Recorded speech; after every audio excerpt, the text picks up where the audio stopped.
It has been 4 months and multiple delivery dates and delivery windows that were not honored, multiple emails between customer service that I just keep getting more dates that are not honored. I keep receiving tracking links that lead to nothing.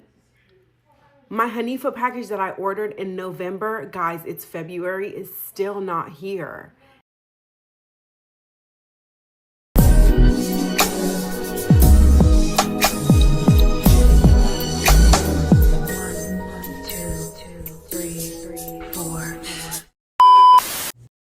Hey girl, and welcome back to the channel. If you're new here, hey! On today's topic, we're talking about one of the most innovative designers in modern fashion, which is Hanifa. Hanifa is a luxury fashion brand and also an entrepreneur. Hanifa built a fashion empire that celebrates femininity and culture with a hint of innovation. Many people were first introduced to Hanifa during the pandemic when Hanifa shocked the fashion industry with her now iconic 3D fashion show. But as many know, building a successful fashion brand is never always glamorous. Hanifa, not too long ago, now has turned herself into the face of criticism after customers reported long shipping delays and issues receiving orders, as well the quality of her clothing.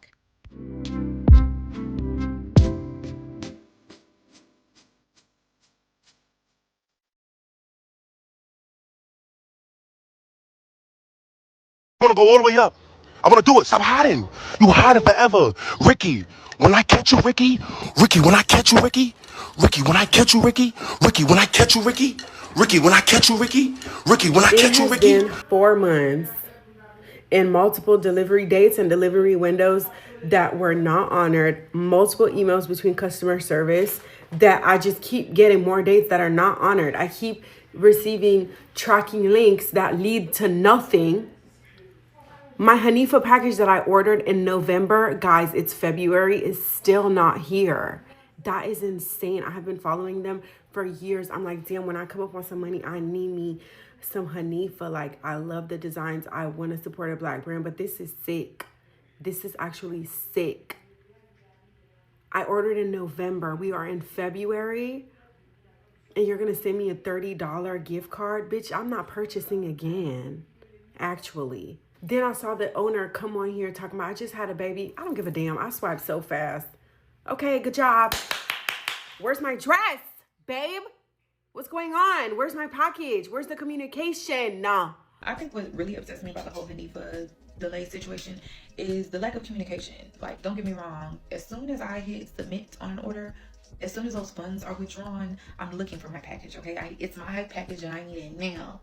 But where was the communication? When were we going to say something? Overpromising and under-delivering is never a good look. In fact, it should be the opposite. You want to manage expectations, you want to under-promise, and you want to over-deliver. For you to have a sale in November and tell people that they can expect their packages in January, then for January to come and you to say, hey, we're experiencing another production delay. As somebody who has worked in garment production for 20 years, that kind of delay isn't something that just happened. That isn't something that you just found out about in January. And with that, as soon as you found out within that time frame is when you should have let your customers who already paid for their goods, that's when you should have let them know. I don't know the ins and outs of her business, so I'm not sure where she's doing production, what it looks like, what kind of vendors she's working with. But what I do know is this, as somebody who has been responsible for training factories and working with them, you always have to be driving production and you have to set milestones and you have to hit them. Not saying run a sweatshop by any means, but you have to set out the milestones. You have to set out deliverables. Everybody needs to be aligned and everybody needs to hit the goal, whether it's coming from the design studio or over at the factories, taking directives from the design studio. It all needs to be tightened up. When I did On 34th for Macy's, They actually set out crazy milestones for us to hit with the intent of us failing, because it was a whole debacle behind the scenes. That's another story for another day. You would think if people were making this big multi-million-dollar investment, they'd want it to succeed. But honey, that wasn't the case for everyone. With that, even with the impossible, I ran a tight ship. I was able to anticipate the factory's needs. I was able to anticipate the design studio's needs. And with that, I was able to hit every major milestone that people didn't think we would be able to hit. Because the brand has overpromised and underdelivered, a lot of the sentiments that I see being shared is that people plan on never spending a dime with this company again, rightfully so. If this happens a couple of times, yeah, okay, you might get a pass. But what I'm seeing now from a lot of the customers is this is something that has become the norm, and that's simply not acceptable. Again, grace should absolutely be given, but the sea of grace, it isn't endless. I'm eternally an optimist, so let's see if they'll be able to turn it around. There's two things in this, is communication and pre-orders. I talked about this with my video about Jada Wada and her whole pre-order situation too. I can understand why people are frustrated with Hanifa and Brown Sugar Babe. Now, I have never ordered from Brown Sugar Babe because their pricing just doesn't make logical sense to me. But I did order from Hanifa during their Black Friday sale, and I have not heard anything since placing my order. At the same time that I ordered from Hanifa, I also ordered from Dianu, and Dianu also had pre-order, pre-sale items on their website that I had added to my cart. In both cases, I knew that the pre-sale pre-order would take a long time to ship out, possibly into the new year. However, the difference is Dianu has emailed me 3 different times to communicate that there is a shipment delay. Not only did they communicate that, they also provided a compensation code because of the delay as well. Hanifa has been radio silent, so I can understand why people feel frustrated with the fact that they spent a lot of money for polyester, might we add, and there's no communication on behalf of the brand. Now, me personally, I don't know that I will ever order from Hanifa again, just because it doesn't make sense to be paying that much for polyester, not because I think there's anything wrong with the brand, but again, polyester, you're paying $200. To me, that just doesn't make logical sense. I want to examine this Hanifa business issue from the perspective of someone who works in corporate business. I know you all know me from my theological research and modern discipleship practices. However, that's my 5 to 9. From 9 to 5, I work in corporate communications, and I have a background in management consulting, and I've worked with Fortune 500 companies from the life science to the pharma to food and beverage. And across the board, there are so many lessons to be learned in corporate, but as a corporate communicator who works with executives and corporate businesses, there's a lot to be learned out of the situation, particularly for other aspiring Black business owners or people who are just looking to learn a little bit more about the convergence of Black business ownership and communications functions. So the Hanifa situation is a perfect storm. You have issues that are very common within the Black-owned business space, and then you have traditional communications issues that happen across spaces and functions, but they oftentimes converge. And so when we look at the Black-owned business space, we often know that Black-owned businesses are more than likely underfunded. They typically don't get the same venture capital. They don't get the same investors. They're typically working with smaller teams. Even if they are a very popular business, we don't necessarily see them have the same structures as a traditional kind of corporate backed business or a business that's not Black owned. That makes the grind for cash capital, like the monies who run their business, really gritty, right? They have to work a lot, sell a lot in order to get the cash they need in order to run the business. So you see things like pre-orders come into play. And I don't know if y'all remember, like last year when Ari, who runs Stripped, she talked about pre-orders. And I loved her video on it because she's exactly right. It's like giving someone a 0 interest loan with no credit check and no responsibility to pay you back in a timely fashion. They get it to you when they get it to you. If there are delays, they're delays. And so pre-orders work in certain contexts of businesses, and it makes sense for smaller businesses. You have an Etsy shop, or it costs thousands of dollars to produce whatever you're selling, and you don't necessarily know that you'll have the customer base in order to sell that thing. That makes sense. However, when you're as large of a business as Hanifa and you have as many guaranteed clients as Hanifa has, it doesn't make sense to be doing pre-orders unless you're telling me you don't have the money to sell what it is you're trying to sell. That tells me you have a cash flow issue. Gaining trust and credibility as a Black business is hard. And so then choosing to sell what you cannot afford to sell is a bad business decision. And Hanifa has been able to gain trust and credibility. They are one of the it brands right now. People want they can identify Hanifa clothes. I've been out to brunch out in DC. I just out and about. People be like, girl, is that Hanifa? Like, it is a recognizable brand. It is a brand that people respect, and it has gained a lot of visibility and credibility, too much to be making the decision to function and run the pre-orders as they did. Now let's go over to the comm side of the issue. Too many businesses don't have real communications functions. They think having a social media page is having communications. Social media is a form of communications, but it is not it should not be the central nervous system of your comms function. And when it is, you end up hiring people who can manage social. They can post trendy videos. They can keep in line with what people are doing on social, but they don't necessarily have the dynamic or strategic kind of thought process and understanding how the 360 world of comms works together. The average small business, the average Black-owned business, small business, has socials, and they typically have an email marketing function. And a lot of times those emails are way more aesthetic than they are functional. Those two things are prongs of a comms system, but they do not speak to the ability to communicate well. True communications includes strategic messaging, crisis planning, and an understanding of what crises could arise based on what projects or initiatives and campaigns you're pushing for. And it anticipates gaps, it anticipates struggles so that you can plan and prepare messaging for when those things happen and know how to disseminate that messaging to the audiences it needs to get to.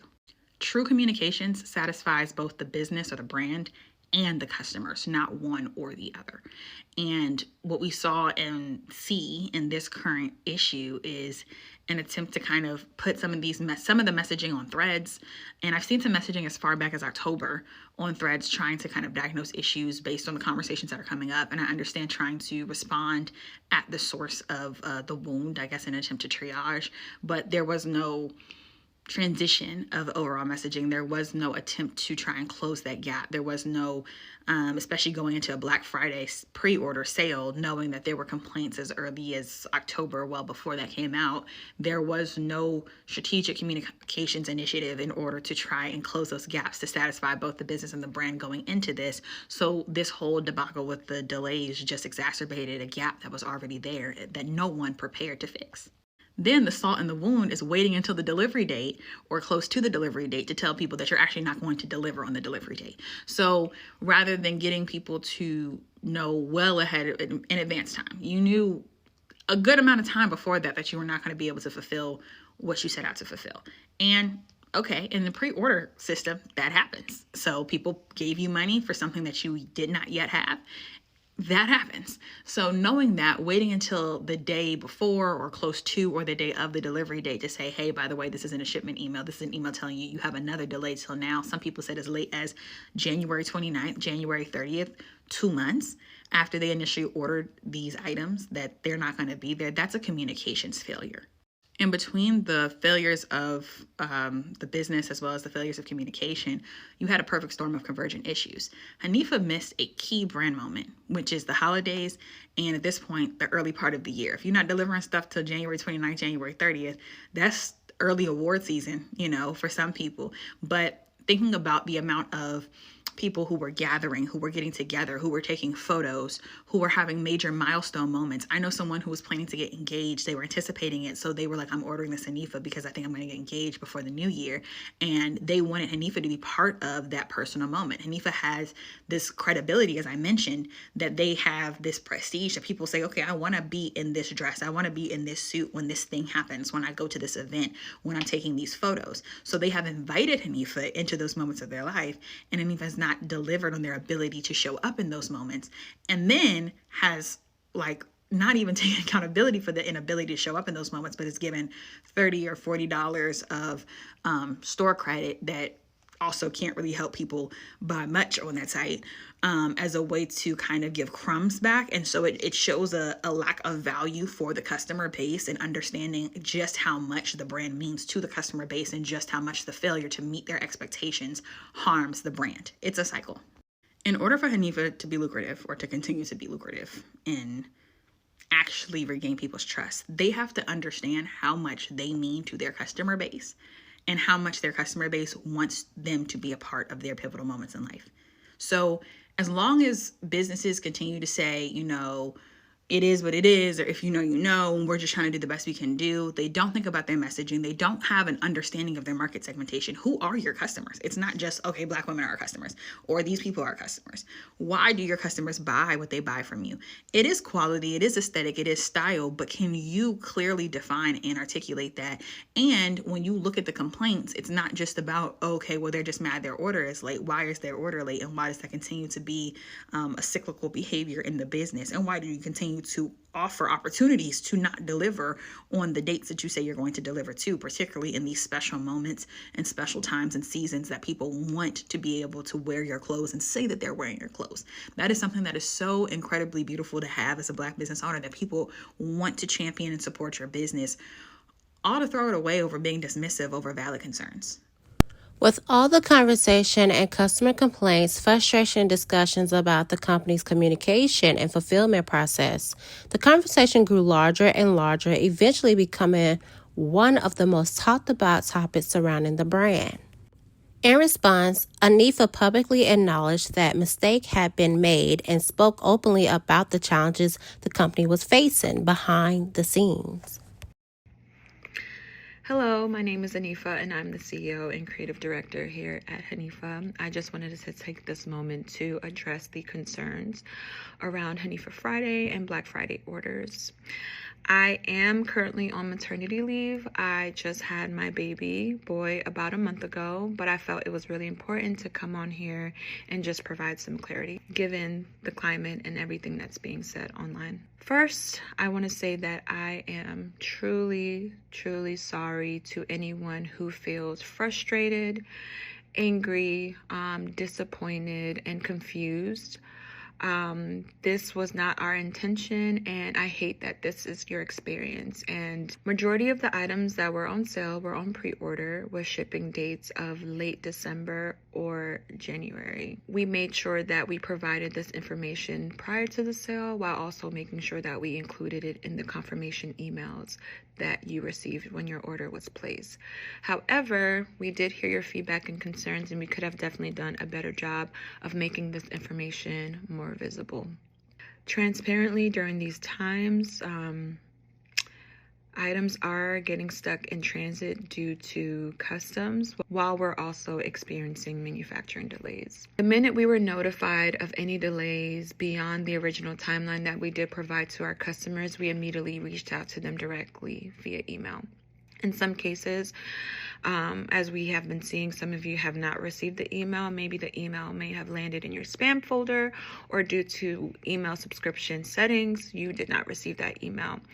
And for that, we are truly, truly sorry. Please reach out to our customer service team. They are ready and will be happy to assist you with your order needs. Now, we are experiencing an influx of emails at the moment. So we are responding to the emails as quickly as possible. We have been reaching out to every single customer that has been affected. We are working behind the scenes to improve our systems to avoid a situation like this reoccurring again. And most importantly, we are tirelessly working around the clock to get these orders out as quickly as possible. And I just wanted to say that when I started Hanifa 14 years ago, my intention was to always create garments that made women feel beautiful. And I hope that when you do receive your orders, you get to experience that. And I also hope that you get to experience the craftsmanship, the care, the detail that goes behind every single design. I also wanted to say thank you to everyone who reached out and have shared kind words during this time. Thank you guys so much for your patience, and thank you for allowing us this opportunity to make this right. Not too long ago, after Hanifa made that video response, she went ahead and shut down her company. It's unfortunate that these things has happened to her brand and also the mental state of what she's gone through. I want to believe that she meant well, but I also want to believe that she's not the only one that caused this whole discrepancies in her brand. It's so vital and important to make sure that you have the right people in place that can run your business as well when it comes down to your manufacturers. But at the end of the day, she is the head of her house when it comes down to her business and her brand. Tell me what you think down below. Until next time, bye.